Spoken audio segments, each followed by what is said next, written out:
Thank you. Good morning, everyone. Those of you who are eagle-eyed and read the agenda would have seen that John Shaw was supposed to be speaking today.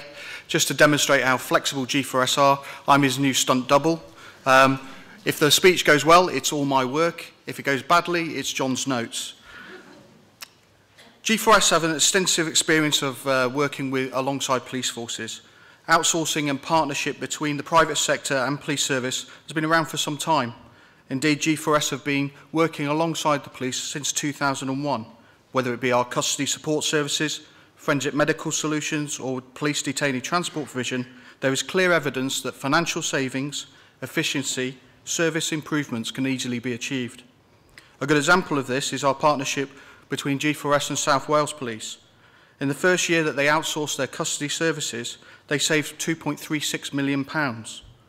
However, it wasn't just about saving for them. They released 53 warranted officers to frontline policing. This is equivalent of 57,000 hours per annum. However, it's fair to say the partnership and outsourcing between the police service and the private sector has been sporadic and patchy. It's tended to be single services by single forces. Although in recent times we've seen a sea change. Following the comprehensive spending review, in 2011, Lincolnshire Police embarked on one of the most ambitious procurement to find a strategic partner. I'm delighted to announce that G4S were the successful candidate. No doubt that's why it's in my speech. But this is actually groundbreaking for the police service, the police sector. On the 1st of April, G4S will become the strategic partner of Lincolnshire Police Authority. 19 business lines that would normally have been provided by civilian police staff and police officers will transfer over to G4S, and in partnership we will work together to save the £28 million required by Lincolnshire Police to continue to provide the service to the Lincolnshire Police public. Not only will that provide the benefit to Lincolnshire Police, but there are 10 other forces on that framework, and this is really where the innovation for procurement starts. For the first time ever, a number of forces, not only those named without obligation, can purchase centralised services to standardise approaches and cut their teeth on large-scale outsourcing and standardisation, whether it be HR, IT or procurement. There will be a shared service centre made for fit for purpose, not just for Lincolnshire, but for a number of other forces. The whole procurement exercise was groundbreaking. 160 companies attended the Bidders' Day. That wasn't G4S's celebratory drinks last night, by the way. 160 companies attended the Bidders' Day on day one, and just 9 months later, after a very closely fought contest with another private sector provider, G4S were appointed preferred bidder. The original scope was to have a look at how we could make a transition of existing services, invest in the infrastructure of Lincolnshire Police, but more importantly, save the £20 million required just to carry on as business as usual. G4S estimates that we will save up to £28 million over the 10-year contract period, and there is a further scope for a 5-year extension that will provide more savings and more investment going forward. In scope, there will be a new police station that will have state-of-the-art technology, a 30-cell complex that will provide the base infrastructure to allow Lincolnshire Police to carry out their criminal justice activities in a fit and proper manner. With the other 10 forces coming on board onto the framework, it will mean that we can invest in a shared service facility and start to standardise some back office and middle office processes. And going forward, we hope that other frameworks like this come to market. It's quite heartening to see that West Midlands and Surrey are embarking on a similar procurement, with all forces bar one named on the framework. We should make it quite clear, the private sector is only here to support policing. It is not our intention, or would it be right, for us to take over the role of the police. In fact, G4S feels really strongly that decisions that impact on a person's liberty should always remain with the public service. Genuine partnerships are essential to deliver improvements. Indeed, there are some great examples where the criminal justice agencies, private sector, are already working together. G4S has an example where we've seconded electronic monitoring employees on a full-time basis into our integrated offender management teams in Lancashire, Nottinghamshire and West Yorkshire. This approach has transformed the way that the agencies and organisations work in partnership. Successful partnerships depend on people being involved, understanding the partner's culture, values, behaviours. It's no good just having a robust contract and driving out those outcomes without understanding how everybody works.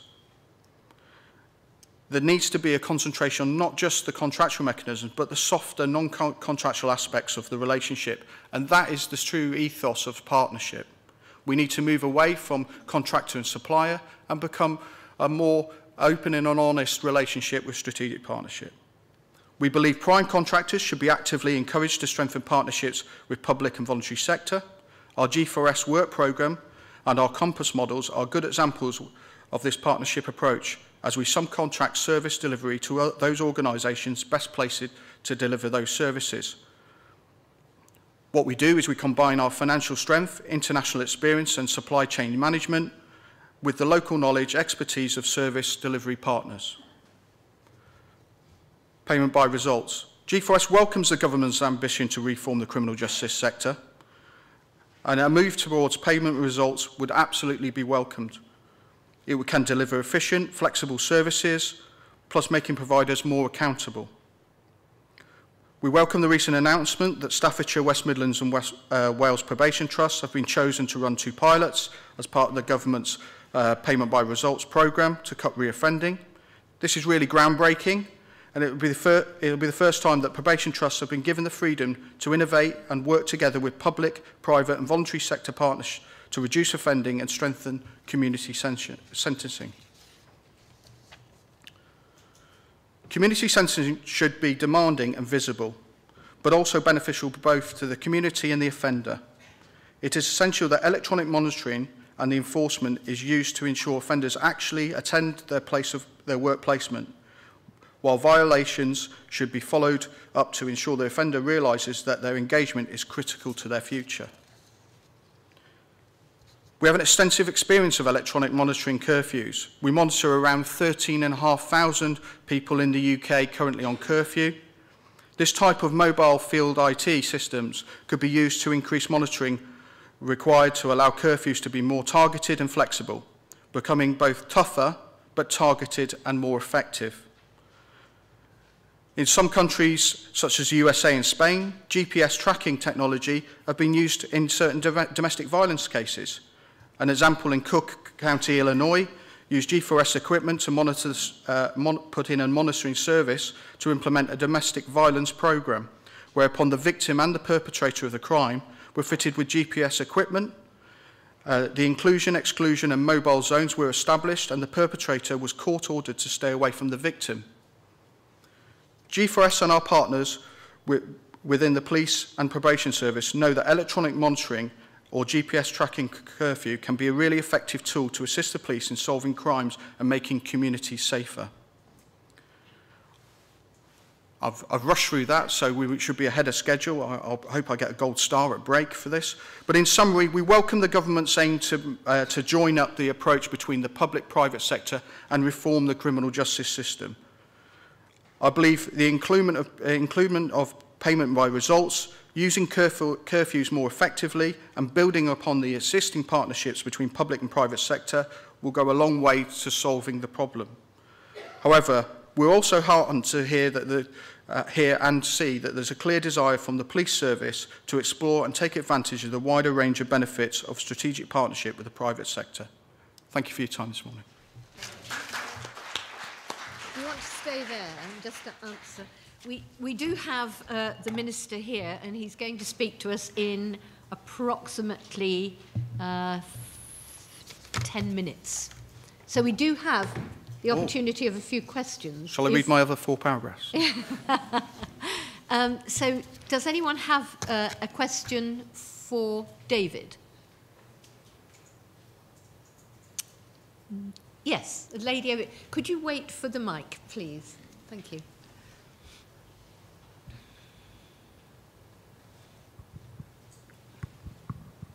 Alison Reid from the Ministry of Justice. I've actually got a question for Could you stand, please? It's just easier to say. Alison Reid from the Ministry of Justice. Thank I've actually you. got a question for Beverly, if you don't mind. That'd be all right. If I was hearing you correctly, one of your key concerns was actually, under the payment by results, was for small players. Was I correct in that? And certainly in work I've done in the past, that has been proven with the Department for Works and Pensions some time ago, where third sector small agencies were actually completely lost out because of the procurement process that ensued. So I'd like to understand what are your main concerns and what are your real recommendations to make sure that they don't get lost. Beverly, are you happy to answer that? Thank you very much. I think I stated quite clearly some of the challenges we see around payment by results and the financial infrastructure that organisations and sectors need in order to deliver the challenges and the real challenges that PBR are confronting.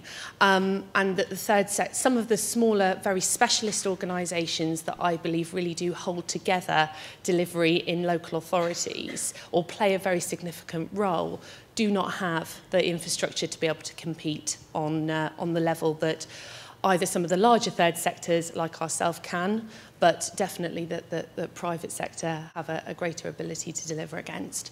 So I guess that's the fear. The recommendation on that, and I think I picked this up in my speech, was based on what we've learned from the US in terms of the whole commissioning piece and how we can work with commissioners to really have some dialogue around how contracts are going to be pulled together. So there is some flex in there so that we really can talk about and discuss how we can truly deliver with people from across public, third and private sector and keep them in the loop rather than pushing them out purely through a commissioning process. So I guess my recommendation is open dialogue before the decision is made. Thank you very much indeed, Beverly. Are there any more gentlemen here? Thank you very much. We have time for one more question. Tom Thacker, Hampshire County Council elected member.